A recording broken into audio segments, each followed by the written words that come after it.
As we all know, a very tragic earthquake struck Haiti last week, and since then, from the moment that it happened, the Red Cross swung into action as it always does. We actually had Red Cross workers who were on the ground already in Haiti dealing with HIV/AIDS prevention programs as well as disaster recovery programs. As we know, Haiti is a country that is constantly struck by disaster, whether it's hurricanes, mudslides, you name it. Of course, this was the worst earthquake that has struck Haiti in over 200 years, and we believe that over 3 million people are affected. As soon as the earthquake hit the news, the phones here at the Nassau Red Cross, as well as the Suffolk chapter, and pretty much every Red Cross chapter across the country started ringing off the hook. It has been wonderful just to see during the worst of times how the best in people comes out. Our phones have been off the hook, as I said. We've had to bring in extra volunteers to answer the phones through the weekend, as well as to receive donations that have come into our chapter. At the chapter itself in the past few days, we've received a little over $10,000, I believe. We're still counting checks. It takes time. But of course, a lot more money has come in through the ways that we're urging people to donate, and that's straight to the National Red Cross by calling 1-800-RED-CROSS, visiting the website redcross.org, or through what has been a very innovative way to donate, and that's the Text to Haiti program that a lot of you have probably heard about. Just up until yesterday, over $90 million has been donated to the American Red Cross for the relief effort. $21 million of that has come through the Text program. It's a simple way for Americans to donate, especially during these difficult economic times. You take your cell phone, which most of us have, you text the word Haiti to 90999, and $10 is deducted or added to your monthly phone bill. So it's almost as if you don't miss it. We've been very fortunate that the provider for that service, MGive, has waived all of the fees.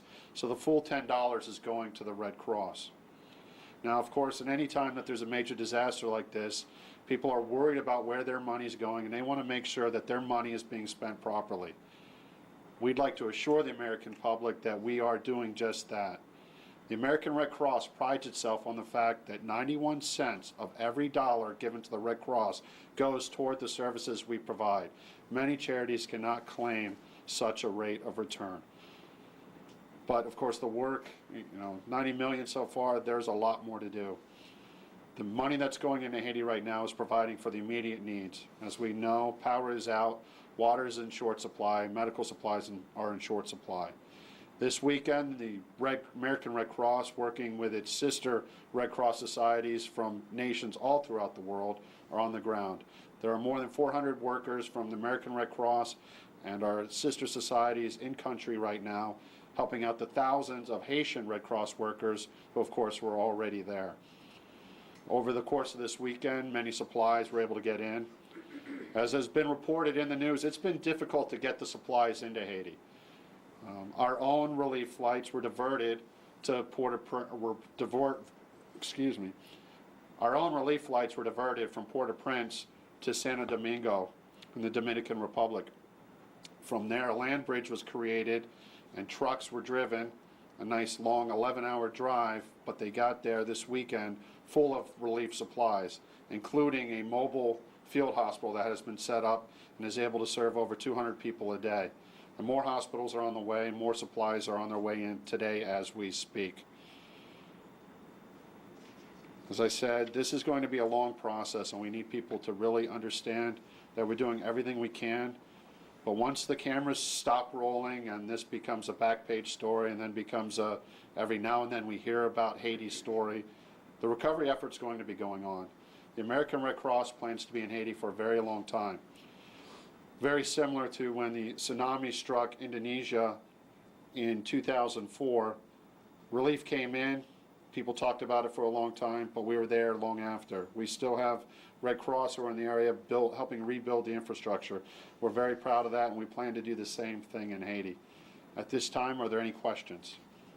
Yes? Sam, can you talk more, because since we're doing a local story here now, you mentioned $10,000 has come in, and in this chapter over the weekend. Can you put that in perspective in terms of, are Long Islanders giving on average what the rest of the country is giving? Are they giving more? I mean, what is the local angle here? We won't know for sure for months after this just how much Long Islanders have given, because of course it's going to take time to tally it up. As I said, we're encouraging people to go to the national phone number, 1-800-RED Cross, or to go to the website, and the website has been where half of the money that has come in has gone. So it's going to take a while to know that for sure. But one thing we do know here in Nassau County is Long Islanders are very generous. After other major disasters like Katrina and the tsunami that I mentioned, Long Islanders were one of the highest giving areas of the country. We don't see that as changing at all. Of course, we have Long Island-based companies who are stepping up, like Astoria. I'd be remiss if I didn't mention that the New York Islanders are also at all of their games and on their website are plugging the Red Cross relief effort. And we have many other businesses who are doing the same. We have a representative here from Health Tracks, which is based in Garden City. We'll be doing fundraisers, and we're getting phone calls from schools left and right. We're getting calls from scout troops. We're getting a lot of calls from people as to how they can help. And I really want to take this moment to remind people that the best way to help is by making a financial contribution. We're receiving a lot of phone calls from people who want to do food drives, clothing drives, etc. And while their hearts are in the right places, and it's great that we want to get these things to people, it is nearly impossible to get these supplies into the country right now. When agencies like the Red Cross and the United Nations are having a hard enough time bringing in the supplies that we already have for, these local churches, etc., who want to give, unless they have the means to get those products into the country, I'd advise that they turn their attention to giving us money. If you want to give clothes, one thing that we're suggesting people do, have a yard sale. Sell the clothes at a yard sale and then give the money to an agency, like the Red Cross or whatever charity it is that you prefer. Any other questions? Yes, Sam, any worries or any issues of fraud? We know obviously what the American Red Cross does, but there's the possibility of things going on. Right Thank now. you for asking that, Lily. Sadly, at times like these, even though the best of people comes out, sometimes the worst comes out. There have been a number of frauds that have gone out there, people claiming to be charities. One of the things we're urging people to do, first of all, to help stem the tide of that, there are a lot of organizations that might be out there raising money for the Red Cross, scout troops, schools, etc. We really would appreciate if those organizations would call our offices and speak to our philanthropy director, Robert Norrie, so that we can do what we call third-party agreements. And this basically protects the Red Cross brand, because we want to make sure that the money that comes goes to the people. At the same time, it's a way for people, if they call us and say, this group came to me and they wanted money and they said they're getting money for the Red Cross, but I'm not sure, we can look at our list of people who are supporting our efforts and say, yes, they are bringing in money for the Red Cross, please feel free to give to them. If you're getting unsolicited emails, be cautious with them. Besides the fact that a lot of them might be frauds, people have been sending viruses through pictures, etc. You really need to be careful. Look into who it is that's asking for money. Don't be afraid to ask them what they're going to do with the money. Call their established offices to see if they are indeed in an actual organization. Or also you can look at a number of websites. One of them is CIDI.org.